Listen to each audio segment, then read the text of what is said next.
Now that we have a quorum, Madam Clerk, please call the roll. Alderman Kennedy. Here.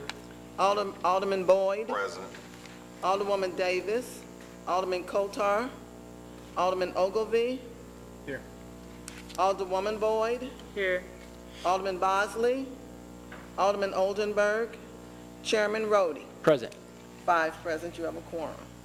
All right, we'll go ahead and we have a fair amount of staff here from CDA, so we'd like to, I think we got a fair number of non-controversial bills. We'll try to get through those quickly, and then we'll wrap up with the resolution at the end. Starting out, if we could, we'll start with the CDA board bill. We went through this fairly extensively last meeting. And I had spoken to our director yesterday. She said that she had no comments other than there was a request for one alderman requested that we move $15,000 from SLACO, which was, I guess, a program that didn't do particularly well on the grading, and It didn't rate very well, but designed to try to do cross-pollination from. yeah, it's almost like an exchange program between neighborhoods north and south. It definitely wasn't. They didn't receive most of the requests just based on the fact that they rated pretty low during the process. And it was requested that would get moved to a youth program, is that right? Yes. And so, so that was, I believe, the only change, and I asked Lou the proper way to do this, so we have the board bill number. Do we need to, Lou, did you check, do we need to just change the exhibit to do that, or do we need to do? So the exhibit is the board bill 123 as amended versus? This is as amended. This is going to have to show that it as amended to indicate that this was amended. Okay, so we have to put an AA on the back of this then? Correct. Okay, so that's the only thing that we need, if there's not an objection. Can we go, I guess what I need to do is the chair will entertain a motion that we take up Board Bill 123 as amended. Okay. Who's giving them up? Are you giving them a motion or who? Second. Moved and seconded. Now the board bill, you have to take the. Alderman Kennedy. Aye. Alderman Boyd. Aye. Alderwoman Davis. Alderman Kotar. Alderman Ogilvy. I'm sorry. Aye. Alderwoman Boyd. Aye. Alderman Bosley. Alderman Oldenburg. Chairman Roddy. Aye. 5 aye votes. All right. Me and my procedures. Do we need to then, do we have to have the bill with AA on it, or can we just go ahead and ask everybody to put it? Okay. So why don't we go ahead? Are there any other questions or comments now that we've had 2 weeks to kind of review or consider this?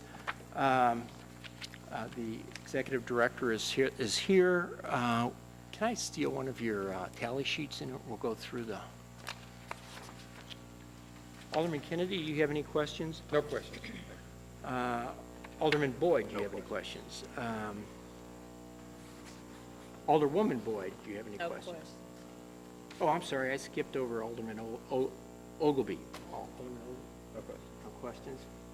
I think that's everybody. Having no questions, the chair will entertain a motion for a due pass of Board Bill 123 as amended. So move. Second. Previous roll. Hearing no objections, we'll consider Board Bill 123 passed out of committee with a due pass recommendation. Thank you very much. Okay, now we'll go in and get right into the zoning bills. We have 3 zoning bills before us today. As a courtesy to the Alderwoman from the 5th, who is not on the committee, we'll go ahead and hear her bill first. Alderwoman? Thank you, Mr. Chairman. Members of the committee, I'm here on behalf of Board Bill 106, which is simply an ordinance recommended by the Planning Commission to rezone several properties in the NGA footprint. Well, ultimately, they'll end up as the industrial district will be moved to H, area commercial. And if you all have any questions, I'll take them, and I ask for your favorable support. Are there any,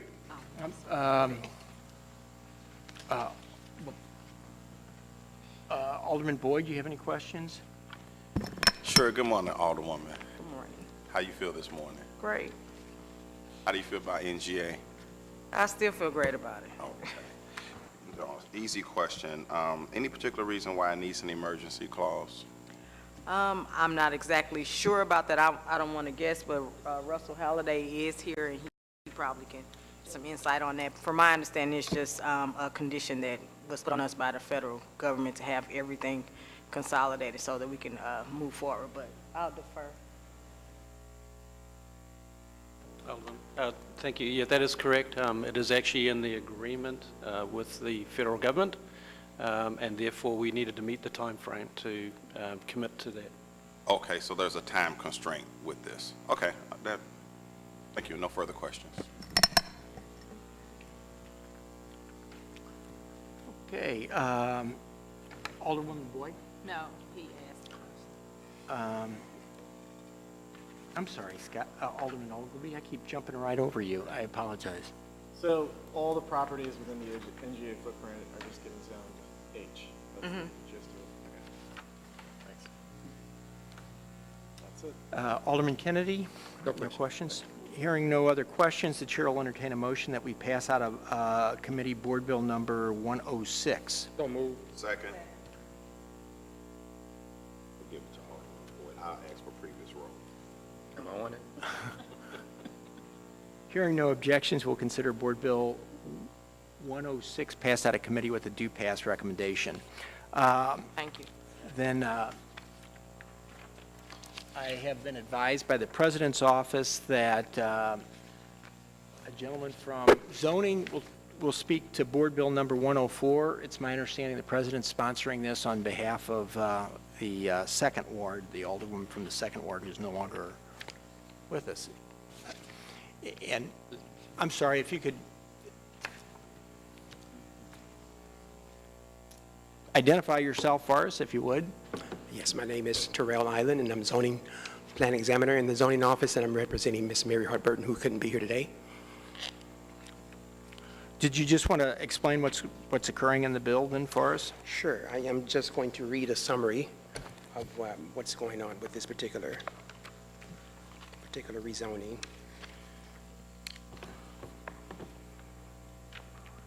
Okay, so the rezoning site consists of 3 parcels. It's 4115 North Broadway, 815 Angelica Street, and 817 Angelica Street, and is approximately 0.78 acres in size. The 3 parcels are located on a city block generally bounded by Penrose, North Broadway, Angelica, and Interstate 70 near the North Riverfront neighborhood. Okay, so the rezoning site currently consists of 3 vacant lots. The lots are in poor condition with tall weeds and signs of dumping.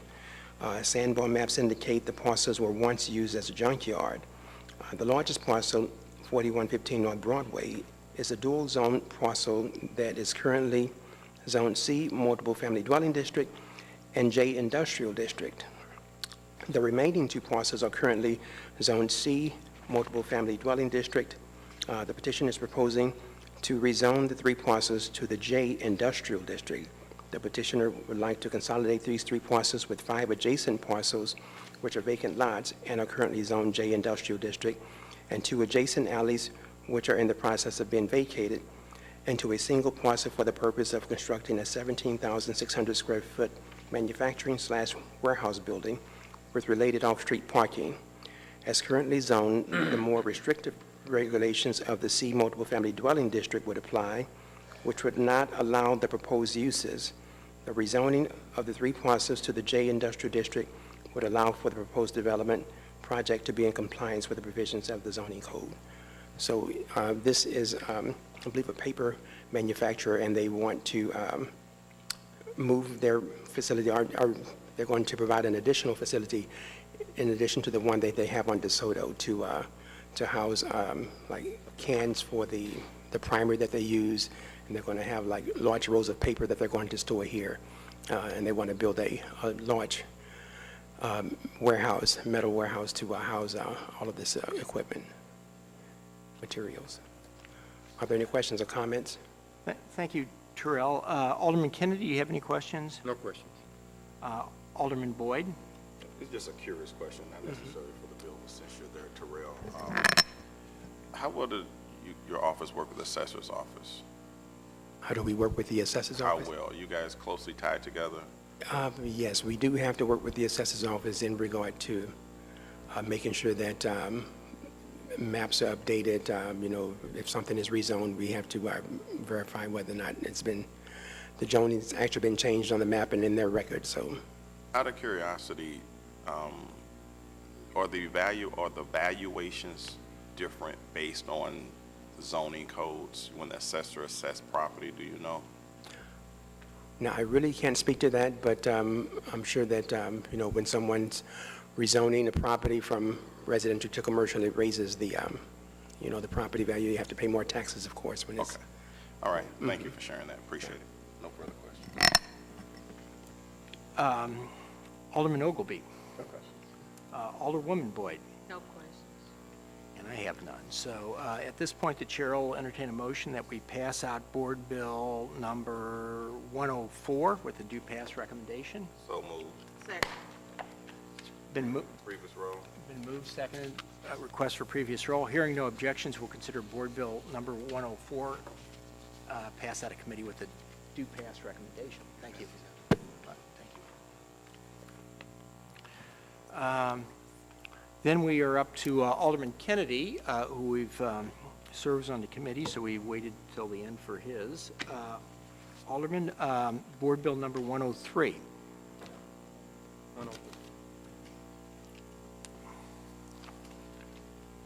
Thank you, Mr. Chairman, members of the committee. Board Bill 103 is simply a zone change bill. It changes a parcel at 3866 through 68 Windsor, is just one parcel, from C multifamily to G local commercial. That is to make it complementary of the overall development that's happening there by the Deaconess Foundation that's building their new office facility. This is at Windsor and Vandervenner. And so this particular parcel, all the others are consistent in terms of being G. This parcel we want to change it to G to make it consistent with all the rest of the parcel. I ask for your favorable support. Alderman Boyd, any questions? No questions. Alderman Ogilvy, any questions? No questions. Alderwoman Boyd? No questions. Hearing no questions, the chair will entertain a motion that we pass out of committee Board Bill number 103. So moved. Second. Previous row. Been moved and seconded. Request for previous roll. Hearing no objections, we'll consider Board Bill 103 as passed out of committee. Thank you. Thank you. Okay. Last up is this resolution of mine that's been bouncing around, and we go back and forth with this. I want to kind of explain our time constraints and our challenges, and I guess I'm seeking your indulgence here. We have had, kind of going back to shortly after I became chairman of the HUDs, we did the incentive study. Shortly after that, we hired our first financial analyst over at CDA, that Jonathan Ferry, who's been attending our meetings for us. He developed a model last year, and our problem has been that we have kind of an ongoing discussion down here of which projects deserve incentives and which ones don't. And we have, I feel it's very important for us to deliver an element of certainty to a project so that if they begin something and they work on it, spend hundreds of thousands of dollars on it, spend a year or two, then we get down here before the board, it should be something that, that SLDC ought to be able to deliver to them, and, with a high level of certainty. And so when we get down here with a project and we have a lot of discussion, it creates a lot of anxiety and uncertainty. And so my thought in introducing the resolution was that we would begin doing something that would that we all could agree to, and then we could avoid this kind of, all the fireworks down here over which projects should or shouldn't get incentivized, and that would create an element of certainty. The thought would be is if we would put that into a resolution, that would be something that we kind of hang our hats on, and hopefully, just as an example, the the historic tax credits, the state legislature creates the parameters, and then what happens is they have a department that basically approve it. So the state legislature does not approve every historic tax credit program that happens. So the idea would be is we still have to approve the tax abatement, but as long as the tax abatement was in the parameters set forth in the resolution, then we all would agree to them.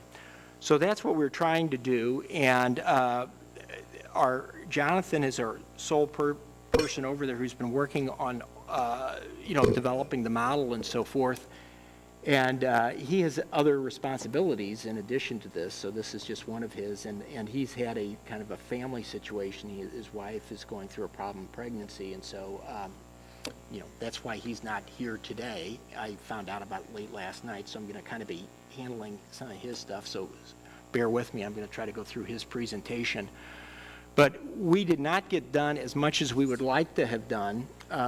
He now feels it's going to be a number of months before he'll be able to complete the project as much as he would like. He's done a tremendous amount of work on it. It's been a real improvement. But the goal was not to pass any additional incentive legislation when we came back in session from the summer until this resolution was passed. But now what's happening is we have a number of board bills that are becoming time sensitive. So we've kind of held off on passing those as long as we can, and we're going to be jeopardizing some projects if we don't get the resolution passed. And so I'm going to, I guess, ask your indulgence that we pass it as is, with the idea that there's a lot more work coming on this. This will, I think, will be a living document, something that will always be changing and updating as we learn and understand things. But what he has done is we've been working with him, with the other folks at SLDC, our new analyst down here, Gerard, and we're trying to get to the point where we're addressing a lot of the issues. They're not all addressed. The model as is does a couple things for us that are a real improvement over how we were doing things before, but it's still not quite where we would like it. Do you have the new resolution, that the latest iteration of that?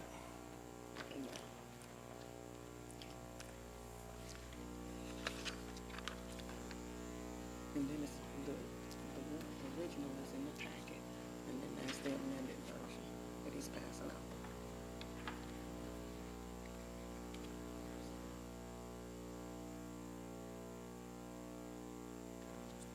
So this is the new version, okay.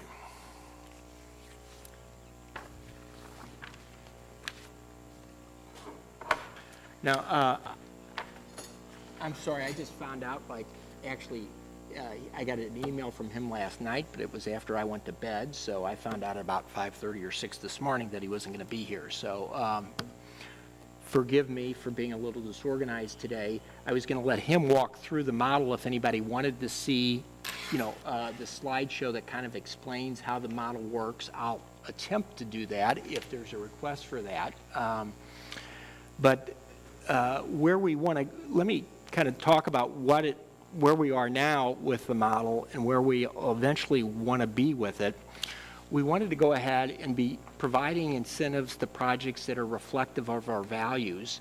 And one of the things that we've been hearing about more than anything else was the idea that we'd like to see development spread across the entire city. And projects that are parts of the city that do not have development occurring should receive a higher amount of incentive. And what his model does, so we we have taken, I think, some big steps to doing that. We can't, ideally, we would have had a grid to show you that shows you how much incentive caps are by each of the zones that he's working on creating. But we're not there yet, and it's going to, according to him, it's going to take a couple months, and we're going to be working towards there. We can kind of run with the market value analysis as it is today, which is, a step in that direction as well. Does everybody know what the market value analysis is? Okay, so we'll be doing that primarily for residential. One of the complaints we heard was that was not being updated enough, and we've created a different way of looking at things, which is this economic zones, which is much more granular. When we look at things, it'll actually look at it on a block-by-block basis, so that if you have a mixed-use, a zoning block that's mixed-use next to a residential block, it'll be able to distinguish that. And then what we would then do is begin, aligning incentives along with that, and then the goal would be to eventually come back and cap those at differing levels. But the model does a lot of what people wanted to do already. And the way it does that is it encourages, he looks, maybe, has everybody seen this presentation? Or I'll try to walk through it, although it's not mine, it's his presentation, and I think I can probably muster my way through it. Is that okay with everybody, or would you want to see the presentation?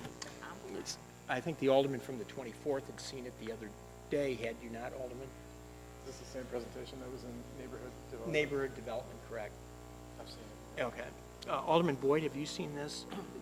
I've seen, unless it's been recently updated to a point that there's some extra steps in there. I've seen it before. Alderwoman Boyd, have you seen this? Okay. Why don't we try to go through this real quickly? Why don't you go through, and I'll try to make this fast. Okay, so what he's trying to do here is the complexity of the problem is the city makes money in a whole bunch of different ways.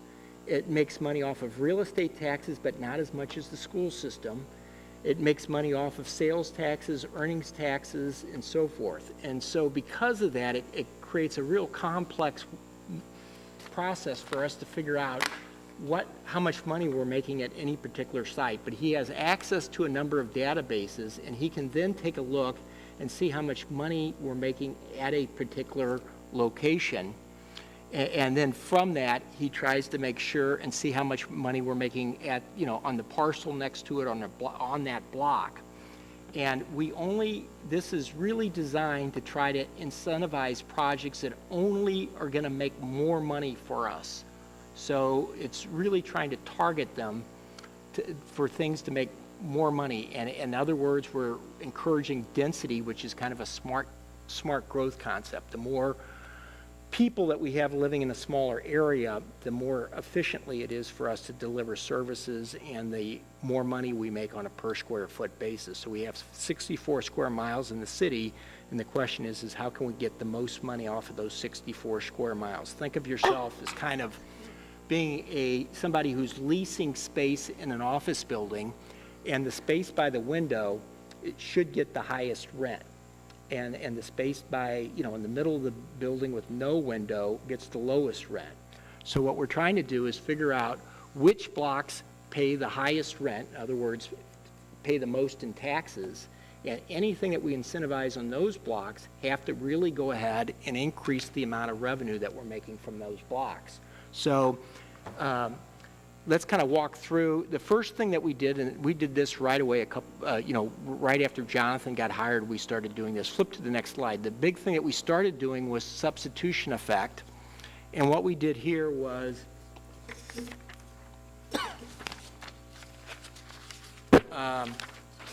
he walks through, and this is on sales tax more than anything else.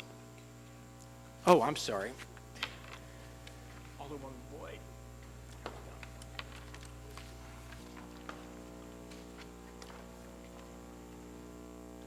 You need some more? Anybody wants to follow along and with that? So the first thing we did, we used to do what's called static analysis. So when we go ahead and incentivize a retail project a couple years ago, we just assumed that if it did $2 million a year in sales, we would go ahead and reduce that by the 50% for the TIF, which is the what they call the economic activity tax. So we would retain 50%, and then whatever was left over, we would then go ahead and give back to the developer in the form of an incentive. In this scenario, we said, oh, we got $2 million. We're going to keep $1 million of it, and then we're going to go ahead and let the developer keep the other $1 million. So that's a static analysis. What we started doing right away was starting to do dynamic analysis. And with the dynamic analysis, what we did was we would say, okay, same project, $2 million, we would keep $1 million, but what would happen if that new retailer took sales away from someone else? And in this example, they said that they would take away 55% of the sales. Well, under that scenario, we actually lose money. We lose $100,000. So the first thing we did with our model was take a look at retailing, and we built into something to capture the substitution effect. So we're doing that with everything. And then if we flip it over to the next slide. Mr. Chairman, can I ask a question Sure. as we go through so I can make sure? And I will understand attempt to connect- answer this. I know what he's doing with the model, but I didn't build it. Okay, so with the substitution effect, an example that we're looking at, since it looks like we would lose 100,000, that means it wouldn't get those incentives. What does Well, that mean? what it means is before we did this, we didn't do a substitution effect, so we very well might have been incentivizing projects that we were losing money on. Right, so would we reject this? Yeah, well, now what we're doing is we're assigning, based on some databases that he has access to, we go ahead and assign a substitution effect based on the type of retailing. For example, a gas station or something like that is going to have, a very high substitution. A lot of restaurants will have a very high substitution effect. So if you go ahead and the higher the substitution effect, the less we're going to award the developer in the form of incentives. Okay, so it doesn't mean that we won't provide incentives, we'll just provide less incentives because we're going to lose money if we give it the way it's presented. Correct. Okay, got it. So your kind of local-based retailing is somewhat of an economically zero. In my ward, I'll pick on my ward because that way nobody can accuse me. When we did the Whole Foods project, that's a grocery store. There's a Straub's a couple blocks away. There was probably a high substitution effect on that. On the other hand, IKEA, which has it's a regional draw, does approximately $100 million a year in sales, and they will probably draw from the entire metropolitan area. There's not another IKEA store anywhere around, so that's going to have a very low substitution effect. Kind of a simple concept, I think, but it makes a huge difference in how much money we award the developer. So the first thing he did was do that. The next thing that we wanted to start doing was we went ahead and we took kind of the revenue from, if you think about how much tax revenue we get as a city, it's about $500 million. You divide that by, the 64 square miles, and then you can start thinking about how much revenue we have on a per square foot basis. Now, if we have about $500 million of revenue, Jonathan went through working with the budget division, and they estimate that we're short of about, if we were really a well-run and well-financed city, we'd have about $100 million more. So what he says is we shouldn't finance anything unless we go ahead and cover not just the revenue where we're at now, but actually at that higher target amount. So what he's doing is when he looks at a project, the first thing is the project going to add any additional costs to the city? Are they going to put in no roads or anything like that, or anything that's going to run up additional cost? And then, obviously, that project has to cover that, but then it ought to make contribution to that higher number, that $600 million number, if that makes sense. So that's why he talks about the variable cost and the fixed cost. So if the variable cost in this is the cost, whatever additional cost that new project would have, and then they have to cover an appropriate amount of that $500 million goal that he has, or 600 million. So go ahead and flip to the next slide. So this is, and again, I'm trying to make his presentation, and it's what is fixed costs. And the fixed cost is cities, that's kind of what I just explained. We have 64 square miles, and we got to go ahead and provide, we got to pave the streets, cut the grass, we got to provide police service and so forth. So that's kind of what we need to do, and we have to get all of that revenue to do that from the 64 square miles. And so the next slide is where do we allocate it from? And he's saying not all property is created equal here. In other words, some of the property in the city generates a tremendous amount of revenue on a per square foot basis, and some parts of the city generate very, very little. Downtown, I think he said, was the highest. It's about $10 a square foot. The West End is probably $3 to $4 a square foot. And then you have parts of the city where there's been a tremendous amount of disinvestment, and that might be pennies a square foot. And so if you're going to go ahead, and if you think about this, we refer to it as economic density, the amount of revenue that you get, not necessarily the number of people, but the amount of revenue you get per square foot, what you're wanting to do is get, the denser you make things, it's easier to, the more revenue you make, it's easier to provide services and so forth. And as you get more economic density, there's some uses that just kind of go away. And what this model is in essence going to do is the idea of building a single-family house in downtown St. Louis is, we would never incentivize that because a single-family house would not generate nearly as much revenue as a 5-story or a 10-story office building. Does that make sense? So when he goes to look at a project, he's going to go ahead and knows that a single-family house won't generate any, nearly the revenue that an office building will. And because downtown has $10 a square foot, we're not going to incentivize any project down there unless it generates more than $10 a square foot. Does that make sense? So he will generate so that only big projects that are high ticket volume that's going to generate a lot of money will ever be incentivized downtown.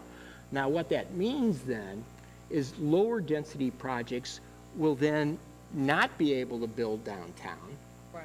And they will then move to neighborhoods where the economic density is lower and there's higher disinvestment and where the bar is much lower. So if you go ahead and you build a single-family house on a vacant lot, that's going to increase our economic density in that neighborhood. But if you'll never be able to get, we would never incentivize a single-family house built on a parking lot in downtown. Does that make sense? So this is already happening in the background. So he's already comparing, right now we're doing this.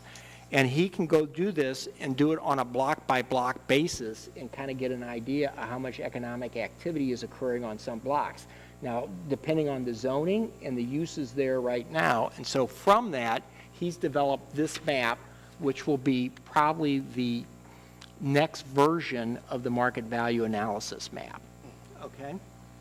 And so this is much more granular, and the DD, so he kind of did it in reverse order. I don't know why he did it that way, and all this is a matter of semantics, but DD is actually those blocks that have the highest economic density, and then the AA are the blocks with the lowest level of economic density. Does that make sense?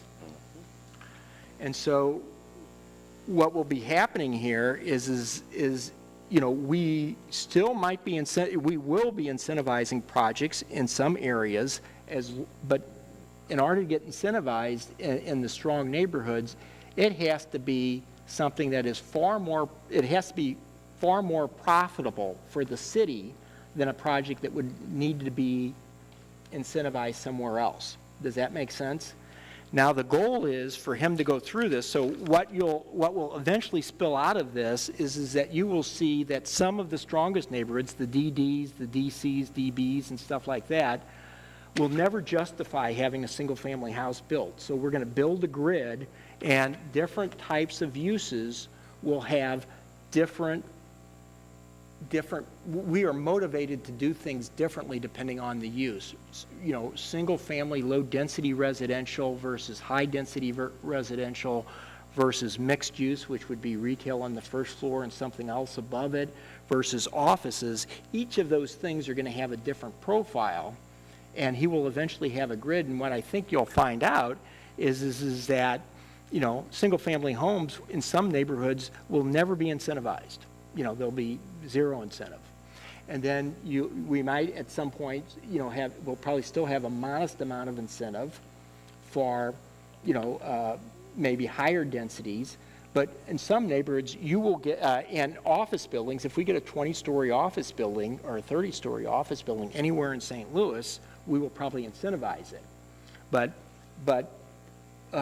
whether it's in downtown or, you know, on the north side or the south side, the reality is you're not going to probably see that on the north side or the south side, just simply because, you know, people want to build 20-story office buildings near other 20-story office buildings. But what they might do is the higher up you go in construction, the more expensive it gets. So what they might do is build a 5-story office building, which is much less expensive, and at some point might not be able to get even, you know, receive incentives downtown because, you know, as the density grows down there, the goal would be, you know, to constantly move the bar. So as we make more and more revenue, we're kind of growing the bar. So this is extremely consistent with smart growth policies, which encourages economic density, and in time will push development. It will provide additional incentives to neighborhoods that have experienced greater disinvestment. Does that make sense? This will be an enticement to get the developers to come to those communities. Right. But this is not a miracle worker. I mean, you know, it is one thing. We need to do other things with this. We need to get planning dollars, and we need to do a whole lot of other things. But this is just one piece. I think it's a good faith effort to do that. You know, it's only one piece, and we are still learning from this. I mean, there are some scenarios that, you know, not every project's the same, and we have to learn and go through this. But eventually, I think we'll have a grid that we'll be able to show where percentages, you know, will clearly say these disinvested neighborhoods will get more incentives for doing stuff in them. It's just that we are not quite there yet, and he thinks we're going to be 6 months away. I've kind of gone ahead on the slides here, but this is what he said. So not all property is going to generate the same amount of revenue. Flip to the next slide. This is probably fairly accurate. Out of the $500 million from the city, about 75 million of it or so comes from downtown, or 15%. And you can see if our goal is 600 million, and so downtown, you know, downtown, if it's going to provide 15%, it needs to go from 75 million up to 90 million. So they're going to go ahead and they're going to divide that 90 million by 250 acres, and that means that he needs to generate $360,000 for every acre in downtown. So a project comes in, and if it was a 1-acre project, that project would have to generate $360,000. Now, if you can imagine if you're building a single-family house in downtown St. Louis, you know, and it was on an acre lot, you know, nobody is going to spend, you know, $360,000 in a single-family house. It just screams that you need to have either some very intense retailing or very dense residential or office. You know, that's the only way you're going to generate $360,000 a year an acre from downtown. Whereas on, you know, if that was an acre's, you know, roughly 40,000 square feet, you know, And, you know, if we had a neighborhood, in a neighborhood that was very disinvested and they were generating 10 cents, 10 cents a square foot, that would be $4,000. So if you had 10 homes on an acre, that would be $400 a house. So you can start seeing where, and that would be very, very profitable for the city. Right, Does that make sense? because it's so cheap per acre. Correct. I hope I didn't lose my quorum. I wanted Now, to pass this there's, out. Okay. and Terry went out there. Okay. So he's going to go ahead and start dividing these areas, you know, depending upon, you know, the uses and they have what they call Florida area ratio, which is the it's another way of looking at density. So they're going to be looking at a variety of different ways of categorizing those things, and that's where he's coming up with these categories. And so he goes ahead and he flipped to the next one, how to determine the revenue in a district. He goes from all of our different sources of revenue, the budget office, the assessor's office, collects the sales tax information from up at the state, Census Bureau, and Bureau of Labor Statistics. And then from that, they can break that down by neighborhood and block level. And then he goes ahead and comes up with the revenue per square foot for that block. So any project on the block has to exceed that block's level of revenue and has to exceed it, you know, in the example that he used, 500 million to 600 million, it has to, you know, in essence, exceed it by 20%. That's the next slide, budget versus budgetary need. And then he shows through here how he came up with the budgetary need on the estimating the infrastructure.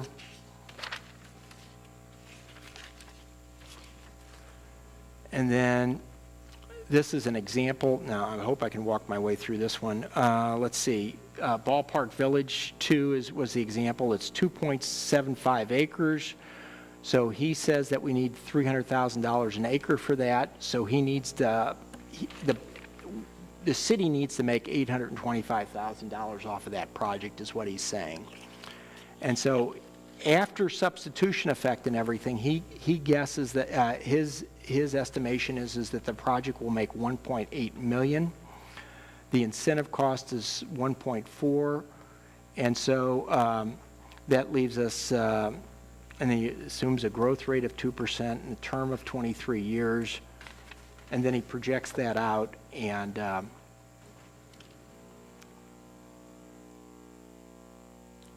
so he figures we're making $75 million on a $38 million investment, so, you know, we're netting $47 million in this example over that 23-year period.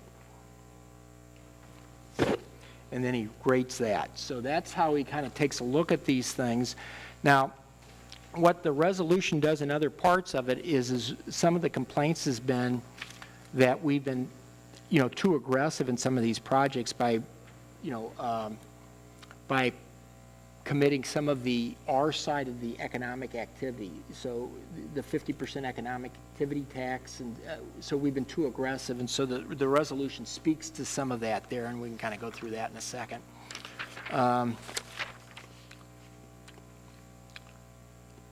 The next slide, the problem with underperforming districts, he just talks about where we have a tremendous amount of disinvestment and low revenue, which we kind of talked about. That would be the more distressed neighborhoods. So, you know, I think this is just kind of different ways of saying what I've already said. They're going to calculate a citywide average adjusted for the neighborhoods, and then they have a higher hurdle rate for the stronger neighborhoods.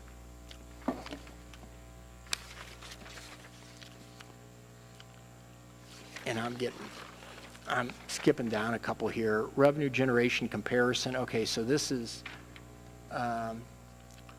what he does here is he takes two projects. One's a mixed-use project and one is a big box retail. Big box retail are, you know, that's kind of your typical suburban shopping center with huge parking all around it. So that's on the left side, and you can see there that took up 11 acres. It was generating 14,000 per acre. Here, I'm trying to figure out, so the revenue per acre is about 3,000, retail taxes per acre to the city is 104.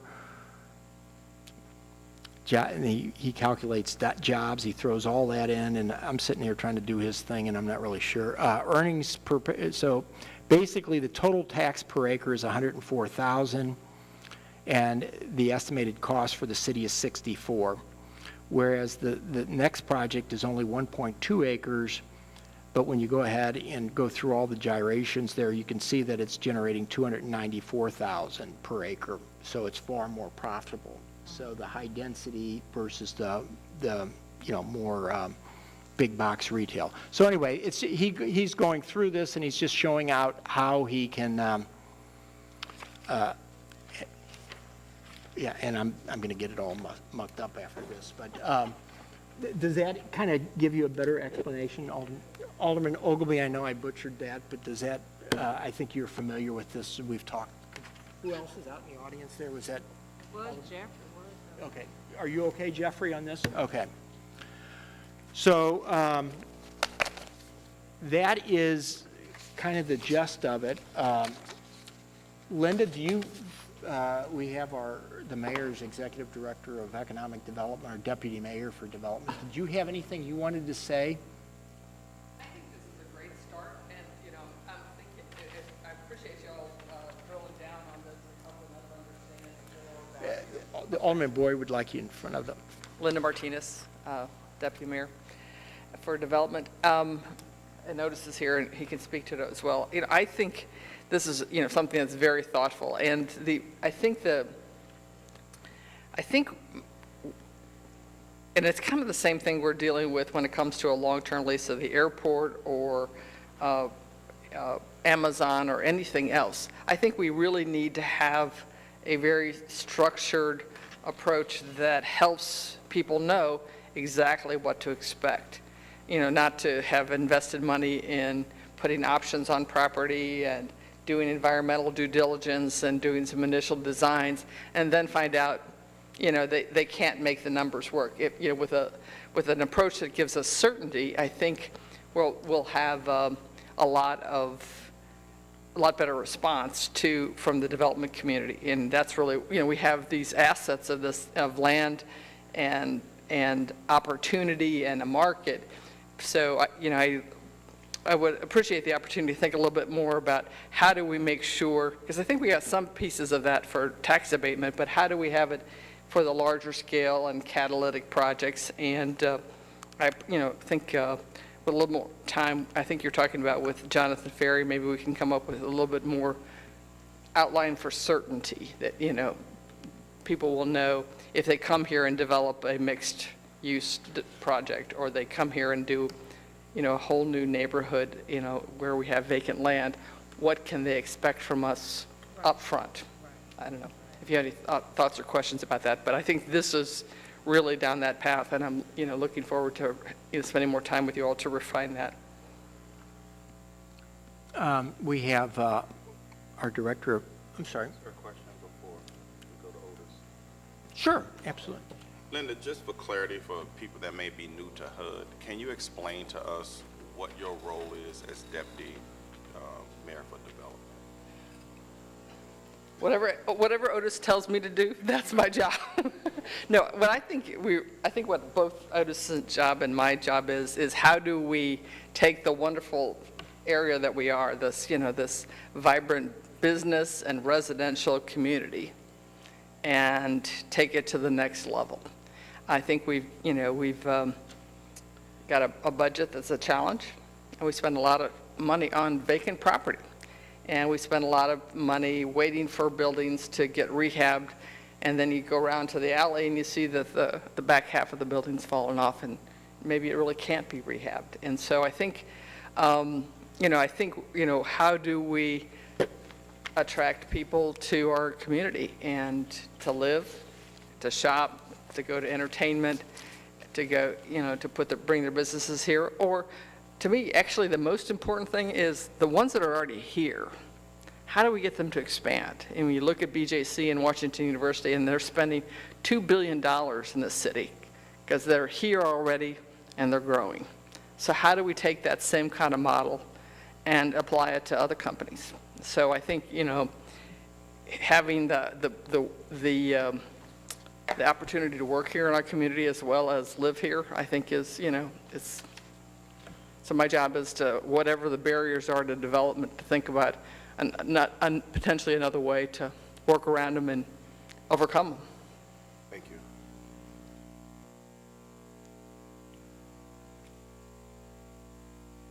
Whatever the mayor tells me to do. Sorry.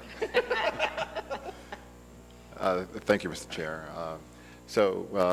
I believe, just to add on to what Linda was commenting on, just in addition, I think her wrap-up sentence there, which was to help us identify and remove the barriers to getting redevelopment done here in the city. And so we're at SLDC are more in the action role and also the policy piece, but we take guidance from the mayor's office, and Linda is that link to the mayor for economic development decisions. With regard to the incentive reform, we've been going along this trek for a long time, and we, with the help of a lot of guidance from Alderman Roddy and with the HUD's committee and themselves, and as well as having the public meetings, I think we're at this point, and so we're at that point of refinement. But I think our goal was to try and get something as I call it a draft or a first product out there that could provide guidelines, and that over the year that we would refine and come back before you would actually codify this, and it's sort of a living document. And so I don't think we, you know, what you have before you is perfect or is going to be the end document, but it will be like the beginning, and as we find where we may have obstacles along the way, that we can refine it and move it ahead. So the one thing, though, that I just caution is that if we get too specific, because we don't have any deal that is the same, and so we have to have latitude to be able to work to bring in multiple kinds of projects. And so I think we have that latitude within what you have, but I just want to be sure, though, that we understand that we can't identify all the kinds of things that will come before us. But we do need to just have sort of an umbrella that will allow us to work within that. Well, I want to express my appreciation. We've had nothing but cooperation from SLDC and the previous mayor and the current mayor as well on this. It's something I think everyone throughout our community recognizes that we need. This does not, I think it captures a lot of what we initially wanted it to do, which was it deals with, it supports smart growth.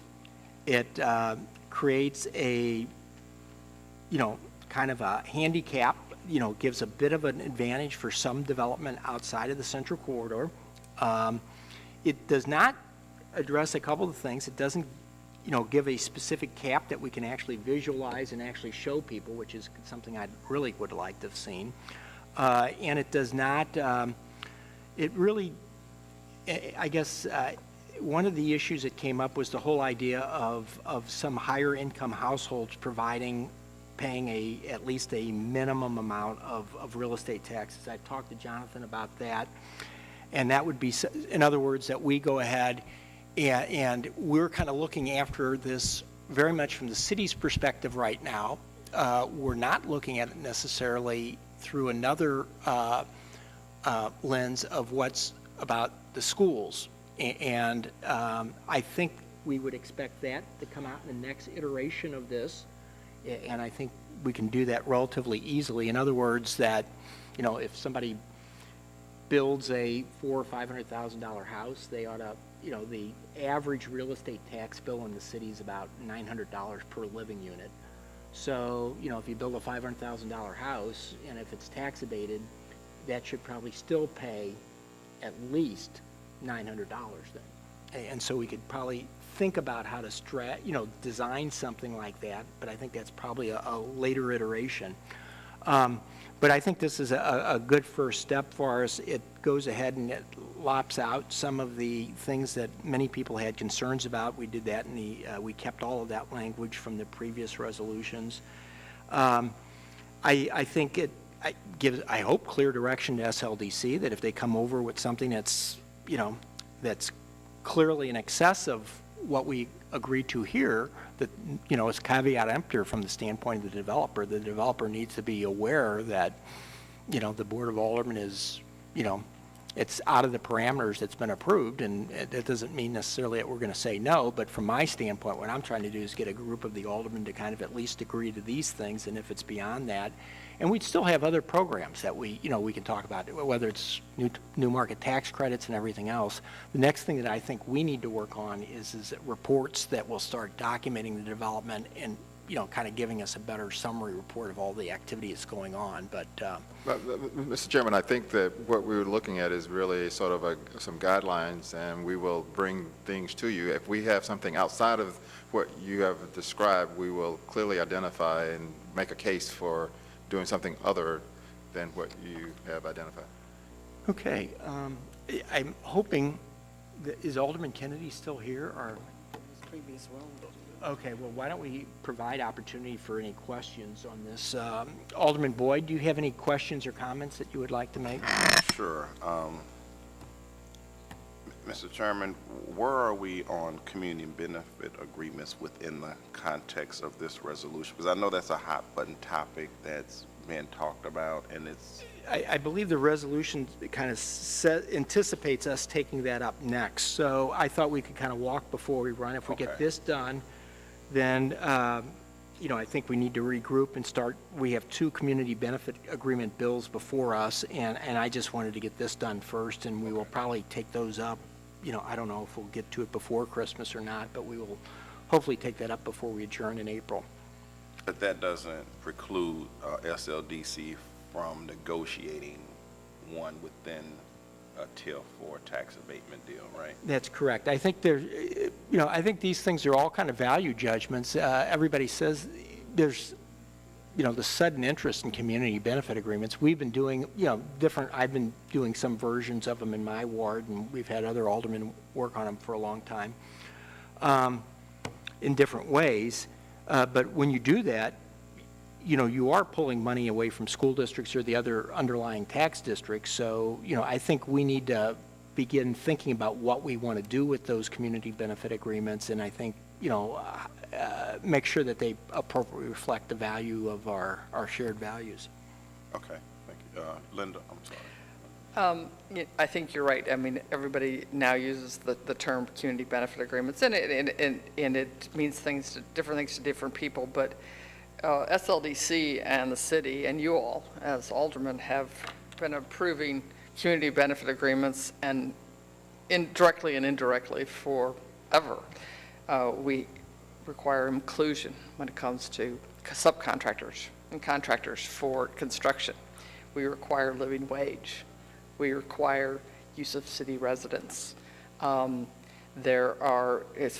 some projects, we ask for sidewalks to be done or lighting to be done in the neighborhood or other things. And so or sometimes it's just the actual creation of the jobs. I mean, if you ask somebody, you'll say, we'll give you tax abatement if you do a commercial development that has 20 jobs and have an average wage of $50,000. I mean, I think we have to think about the fact that we actually already have a lot of elements of community benefit agreements set forth in the documents we've been using for decades.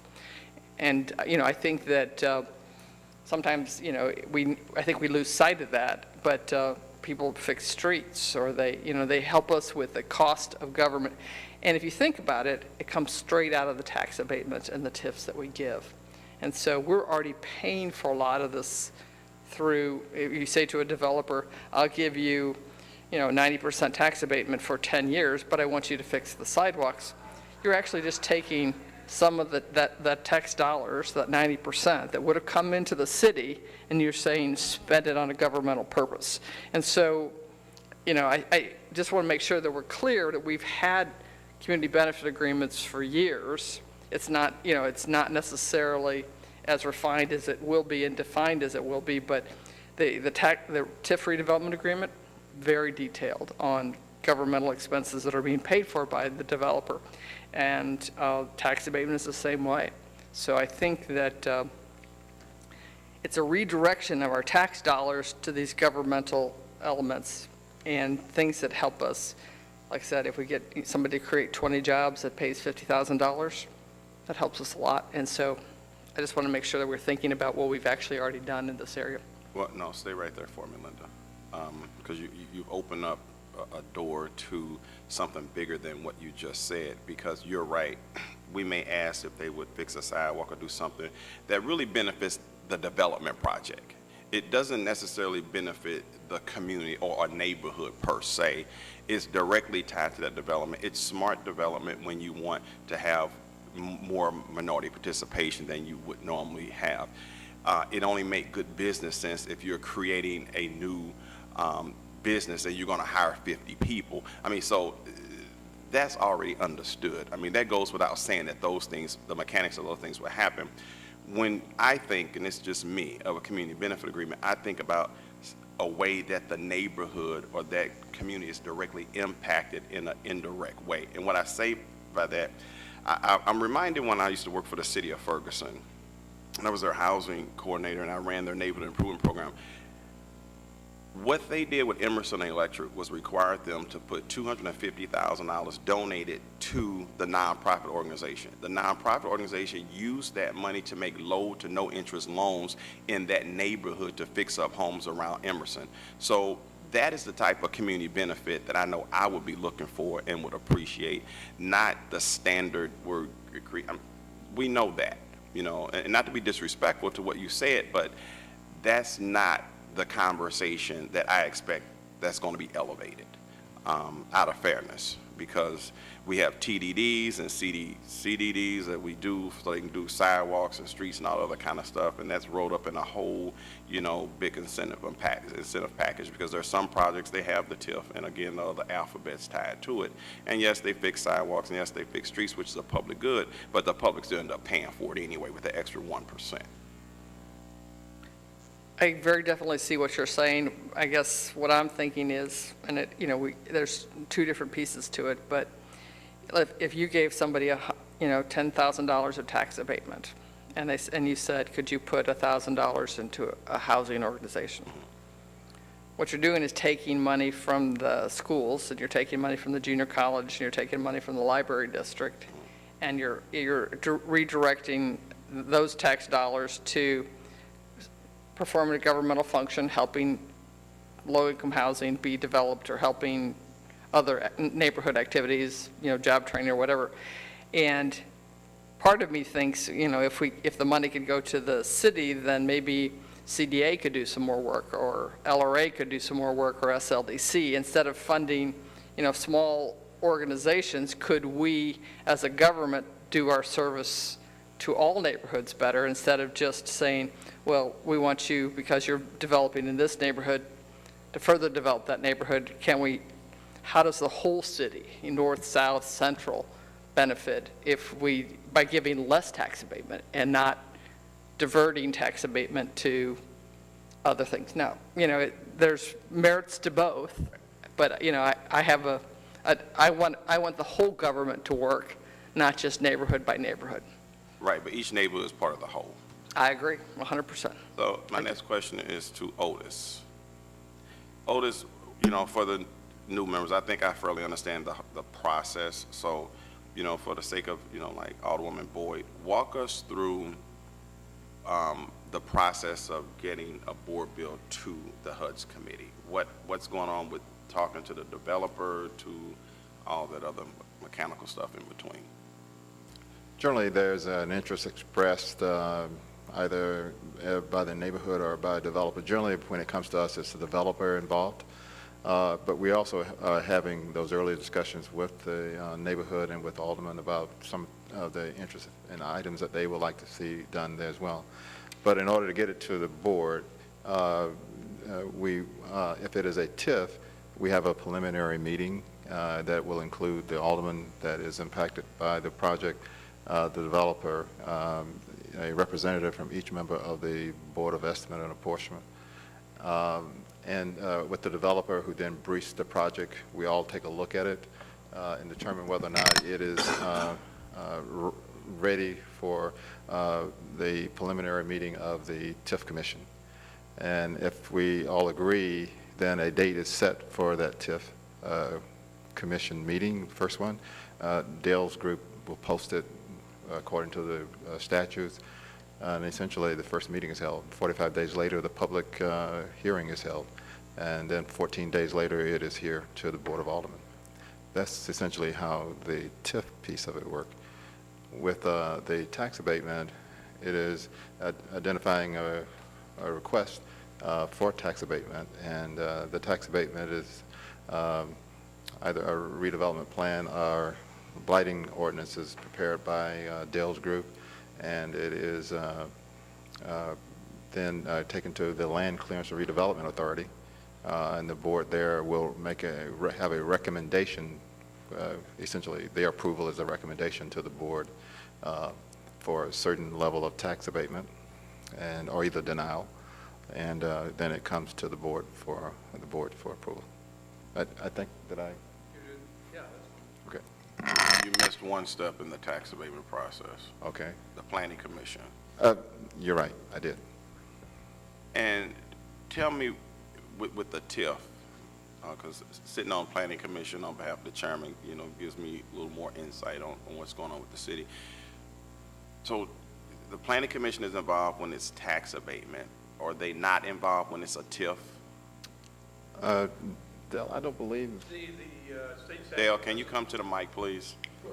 We have not in the past, because state statute does not require, take it to the Planning Commission. Right. Okay. And as we look at the incentives reforms, and I'm looking at the last page, Otis, we talk about incentive policy reform, and we're looking at maybe going out citywide and have a citywide economic development plan done. Correct. And I'm sure it's going to cost a lot of money. Do we utilize our planning department right now when people come before the city and say, hey, I'm in Dutchtown and I want to put up this grocery store? I envision a planning commission being an entity that kind of knows what's going on, throughout the city of St. Louis. If a neighborhood has been working on a particular plan, if it fits that particular plan. Okay, so one of the shortfalls, I think, in government is that the planning department is not funded at a level where there are sufficient planners in the department. And so we, I think, not speaking for Don, but he relies on consultants and development community to bring a number of completed plans to the table. They do work and provide plans within their capability. I mean, that's a capability in the sense of their manpower capability, and so they do a great job of doing that. I think what I've been and this conversation I've had with Alderman Roddy a number of times, which is about a citywide economic development plan. First I was talking about a citywide plan total, but I realize I'm outside of my lane when I talk about that one. So I just prefer to we need to have a way to facilitate getting things done, and I just would like for it to be thought through as far as the entire city. And so there are, historically now we've had the downtown plan, we've got the central corridor plan, we have plans in the Fifth Ward plan, we've got plans all over. And so, but they aren't linked from an economic development perspective. And so I would like to, use those as a base, and then from that base, have a place where we could then have a conversation with the various communities, and then have sort of some guiding principles going forward. That would be sort of the base. It would be sort of a companion piece to the incentive reform piece. Well, listen, I'm glad you recognize planning. 'Cause I've been here 14 years, and it seemed like when I was on Ways and Means, I constantly said, we don't have enough, resources in the planning department. How can we adequately staff the planning department in a way that works for the distressed neighborhoods in the city of St. Louis, like on the north side or the west side of town? How do we staff it I'm totally up? outside of my my purview on that. Well, let one. me ask you this, because I had a thought. It's my understanding that when a developer applies for a TIF, there's a certain percentage, like a fee, that goes to different departments, the comptrollers, I guess SODC or whatever. Now, well, there is a fee, but that is primarily for reimbursement of for the different things that each of us are required to do. Okay. Okay, and so there's also a fee on top of that. So it used to be that it was 0.3%, is it 0.3? 0.3 for each, the comptroller and the SLDC. And within that, we had to do everything, the posting, all of the work. And on top of that, there was a requirement that was from the Board of Aldermen for us to then fund the inclusion initiatives. And so we tacked another 1.4% on top of that. So now developers pay 2% fee, which includes that 0.3 to the comptroller, 0.3 to us. And out of that, we provide funding to Slate and also to our compliance department to do a number of things and that fee also paid for the compliance software that we have, the GPTS and Trinal software. So, and it's also dependent upon, I call it the economy. So if we aren't getting any TIFs, we don't get any revenue, and we sort of suck it up.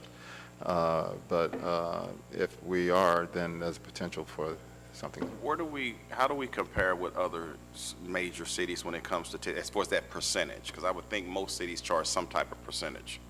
We are high compared to our surrounding neighbors.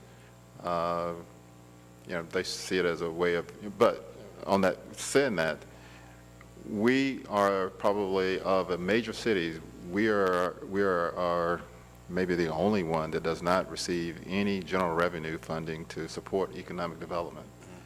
And so St. Louis Economic Development Partnership gets $4 million from the county. City of Kansas City gets roughly about the same. We get the support that we get is through work programs, through CDBG, which makes it really difficult for us to be nimble. There are so many requirements that come with it, and they're generally to support a specific program such as LRA maintenance. I think we get about $500,000 for support of manpower, but we have a $7 million budget, so we get $500,000 to try and do that. Okay, thank you, appreciate it. Okay. Alderman Ogilvy, questions or comments? Is the intent to vote on this resolution today? Right, which we would have to use a previous role, and I know, Alderman, you would like to see more in it, and I was kind of speaking indirectly to you today, earlier. I would have liked to see more in it. Our problem is we have board bills that are piling up that need to be heard, and we are jeopardizing some projects. So I thought it would be better to do this other than wait for a few more months. Did I hear an endorsement of this resolution from either of you? Yes, we've been a part of the process. I recommend moving ahead. My only caution was I didn't really want us to get really too specific on it. I wanted to leave some latitude that we, through the next few months or the next time we bring this up, I think it requires them within a year or so that we start to evolve it. Okay. My thought would be is when Jonathan completes his work, that maybe 6 months from now or so, we would, take that up with the idea that it would go into effect 6 months later if there's going to be any substantial changes to it. That way we, begin providing the development community some time to adjust to it. And that's, again, if there's substantial changes. If there's not substantial changes, we can wait longer. Did we provide a transition period in there that we had talked about? Well, we talked about bringing it up in a year from now, doing something a year from now, but I don't think we really talked about. I think the concern was, I call it the grandfather piece. Because there's so many things in motion right now that a number of those bills that you're probably waiting to hear, could be impacted by. Retroactively applying new standards to something that's in the works. Oh, Does what- this have effective date of January 1 or, Well, I thought we, does it say January? I apologize. I don't, I just presumed that you guys, you all were kind of underwriting your new projects in accordance with this. We have been, I think you have seen coming to the board that we have provided, particularly for tax abatement, we have been less than 100% on most of them. We have been trying to say no to those in certain areas. We have, if there's been a case where we have supported something in an area that is getting, that traditionally would not get tax abatement or not recommended according to the plan here, given rationale for why that is still supported. So I think we have been, and we are, in fact, even though there's not a CBA ordinance or whatever, we have been looking at ways that we can provide more from a project than in the past. It's not at the level that I'm sure that the eventual board bill will identify, but we are moving in that direction. Any other comments, Alderman Ogilvie? No. Alderwoman Boyd? Okay. If the remaining committee members are comfortable, we'd like to, the chair would like to entertain a motion that we pass this out with a do pass recommendation with the previous roll. So moved. Second. Previous roll. Hearing no objections, we'll consider that passed out today. And that is, oh gosh, for resolutions, do we have to do committee substitutes or? As amended. As amended? I guess we never officially did for the resolution or for the? We did it. We put it before us. We did put it before us. Did we? Okay. I guess we're done then. Thank you, everyone. Thank you. Thank you all for my lessons for today. Oh, well. Every time I come in here, I learn something new. And if you want anything else, just call Otis. Now, this was, Otis to help me, huh? Good luck getting a hold of him. He I does know. return. He does, yeah. 133, I that's what give we him just that. passed out. Resolution 33. I'm sorry, resolution 33. Now, the as amended was on Jeffrey, I was 123. gonna ask you, Board Bill 123, that was the one that was amended. Jeffrey? Hang on, it was the resolution was, we need to correct this real quickly. Okay. Okay. Are you back in session? Start up again? Yeah. Okay. Well, there's never a motion to adjourn, so Yeah, somebody okay. can make Okay. a vote So we to, voted out Board reconsider. Bill 123 as amended. Could I call back and tell him, he may have thought we're done, the guy back Call on him. the stage. Yeah. Just give me one Okay. real quick. All right, so what, Was this resolution amended also? Yeah, we had a new resolution before us, so it would be a committee substitute. No, it wouldn't be a substitute. It would be as amended. As amended? Yeah. Yeah. Okay. I thought you did it. This was changed, so you wanted to take, this was different than the original one. Okay. So this is as amended. The exhibit was changed, so there was a change to the exhibit. That so was the amended. board bill, that was not the resolution. Oh, it was not the right, I didn't hear what you said, okay. So You're the- right. That was the board bill. I'm confused. This was because I didn't know what. an amended. No, we had major changes in the resolution. we got two resolutions. Yeah, okay. On the We table. we never had a motion to adjourn, so we are still in session, and it's come to our attention that we need to make the motion, so I guess we need to make the motion to reconsider the resolution that we just passed, because that was the incorrect resolution. So the chair would Having voted on the prevailing side, the chair moves that we reconsider Resolution 33. Second. Previous roll. Okay. Now the chair would like to put before us the committee substitute, which was handed out and which we discussed but was never properly before us. So at this point, the chair would like to make the motion that we put before us the committee substitute for Resolution 33. Has to be as amended because As it wasn't amended. a committee sub. Okay, as amended. Okay. Second. Previous roll. It's been moved, second, previous roll. Now we'll go ahead and vote for Resolution 33 as amended to pass out. And the chair will entertain a motion for that. So moved. Second. Move second. Previous roll. Previous roll. Okay. Great. Now the chair will entertain a motion that we adjourn. So moved. And we are, previous roll. It's done.